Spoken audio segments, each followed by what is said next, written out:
Hello friends, good afternoon. मी doctor Vijay Kale. Welcome back to my YouTube channel wild tales with Viju. आज 20 मे आहे आणि आज स्पेशल हा व्हिडिओ काढण्याचं कारण असं की आज जागतिक मधमाशी दिवस आहे.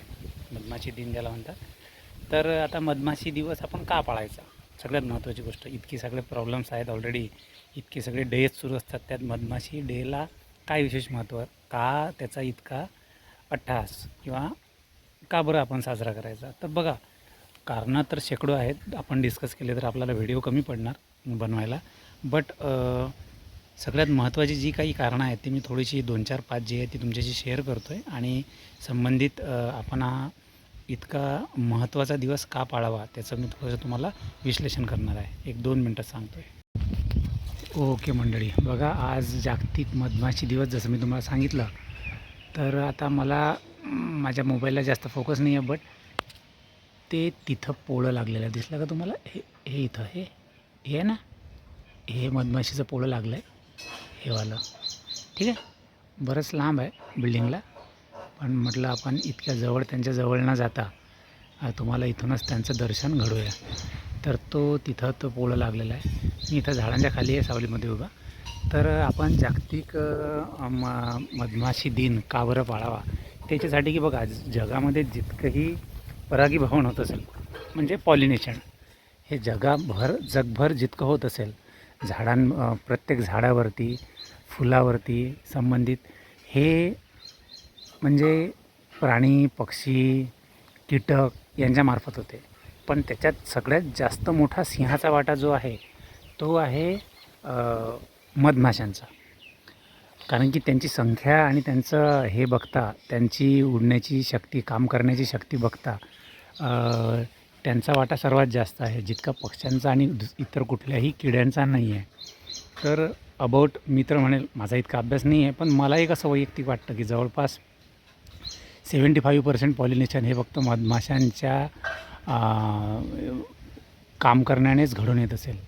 ज्याप्रमाणे ते नेक्टर, मध गोळा करण्यासाठी प्रत्येक फुलाला व्हिजिट करतात, फळाला व्हिजिट करतात, तर याच्यामधूनच सर्व पिकांचं, सर्व फळांचं, सर्व भाज्यांचं, शेतामधल्या सगळ्या पिकांचं पॉलिनेशन होत असेल. तर इतका महत्त्वाचा जो दुवा आहे आपल्यासाठी देवाने दिलेला, मधमाशी, तर त्याचं आपण जतन करायला हवं. हा एक मेन मुद्दा आहे जागतिक मधमाशी दिन पाळण्याचा. तर याच्यामध्ये बघा कसं आहे, खूप अमेझिंग फॅक्ट्स आहेत मधमाशांबद्दल, म्हणजे तुम्ही विचार पण करू शकत नाही, इतक्या अमेझिंग फॅक्ट्स आहेत. त्यांच्या जवळपास इंडियामध्ये 4-5 जातीच्या, तशा ओव्हरऑल जवळपास 20,000 प्रजाती आहेत ओव्हरऑल, म्हणजे पृथ्वीवरती. ओव्हरऑल युनिवर्समध्ये त्यांच्या जवळपास 20,000 प्रजाती आहेत. त्यातल्या काहीतरी 5-1 प्रकारच्या प्रजातीच इंडियामध्ये आहेत. आणि त्याच्यात इतकं आपण खोलवर नाही जाऊया. आणि आता म्हणजे एका कॉलनीमध्ये जवळपास आपल्याला जे एक पोळं दिसतं मधमाशीचं, त्या एका पोळ्यामध्ये जवळपास 60,000पर्यंत त्यांची संख्या राहू शकते, त्या मधमाशांच्या पोळ्यामध्ये बघा, जवळपास 3 मेन घटक असतात, 3 मेन मधमाशा असतात. एक तर असते क्वीन बी, राणी बी ज्याला म्हणतात, तिचं एकच काम असते म्हणजे अंडी घालणे. एक नर माशा असतात, त्या फलन करण्यासाठी असतात. आणि बाकी सगळ्या ज्या असतात त्या कामकरी माशा असतात. 99.5% संख्या ही कामकरी माशांची असते. आणि यांच्याबद्दल एक महत्त्वाचं असं एक आश्चर्यकारक गोष्ट अशी की कामकरी माशा असतात, वर्किंग बीज जे असतात, वर्कर्स, त्या दिवसरात्र काम करतात. त्या झोपत नाहीत अजिबात. त्यांना झोप नावाची गोष्ट माहीतच नसते कामकरी माशांना. त्यांना फक्त ॲज पर नेम सजेस्ट, त्या फक्त कामच करत असतात. आणि मधमाशीला 2 पोट असतात बघा, तिथं त्यांना दोन पोट असतात. आणि एक पोट जे आहे ते त्यांचं रेग्युलर डायजेशनसाठी यूज होतं, आणि एका पोटामध्ये ते नेक्टर कॅरी करतात. असा एक हा अमेझिंग फॅक्टर त्यांच्याबद्दल. अजून एक की त्यांची डोळ्यांची संख्या, जे 2 आपल्याला समोर असे लेन्सेस दिसतात मधमाशीच्या डोळ्यावर, ते तर आहेतच. त्याच्या व्यतिरिक्त 2 डोळ्यांच्या मधात डोक्यावरती त्यांना परत 3 डोळे असतात. म्हणजे एकूण 5 डोळ्यांची संख्या त्यांना असते. मधमाशीला सहसा करून रेड लाल रंग जो असतो, रेड कलर, हा दिसत नाही. पण अल्ट्राव्हायोलेट लाईट ते सहज पाहून घेऊ शकतात. हे खूप त्यांचं महत्त्वाचं असं फीचर आहे.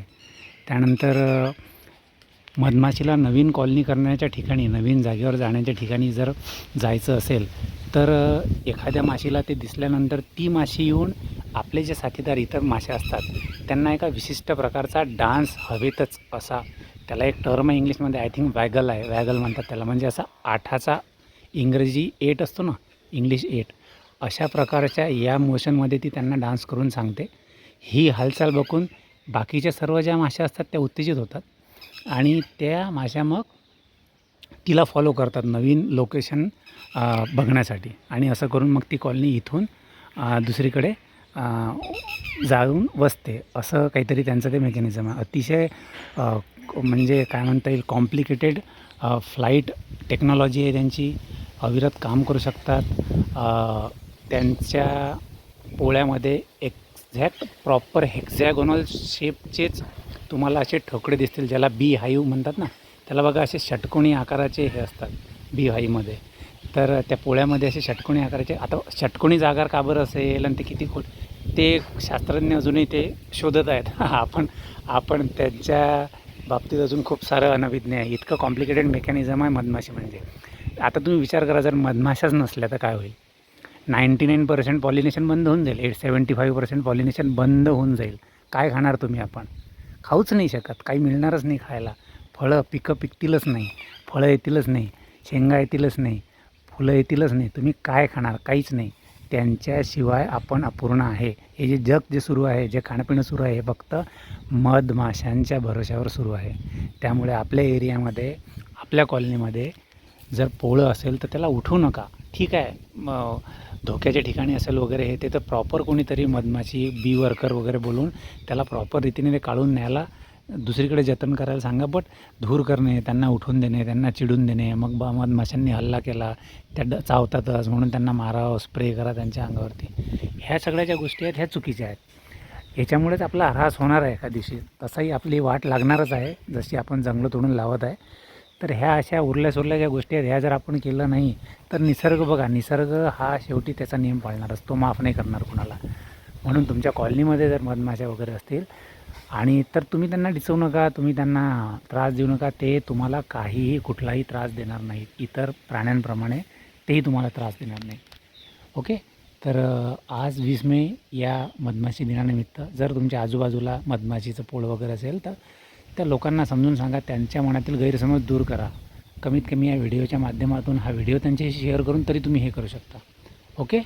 तोपर्यंत स्वतःला जपा, निसर्गाला जपा, झाडे लावा, प्लांट होप, प्लांट ट्रीज, निसर्ग वाढवा आणि प्राणी पक्ष्यांना, कीटकांना जपा. सर्व अतिशय महत्त्वाचे घटक आहेत पृथ्वीचे, फक्त आपणच नाही, कीटकसुद्धा महत्त्वाचे घटक आहेत. ओके. तोपर्यंत जय पर्यावरण.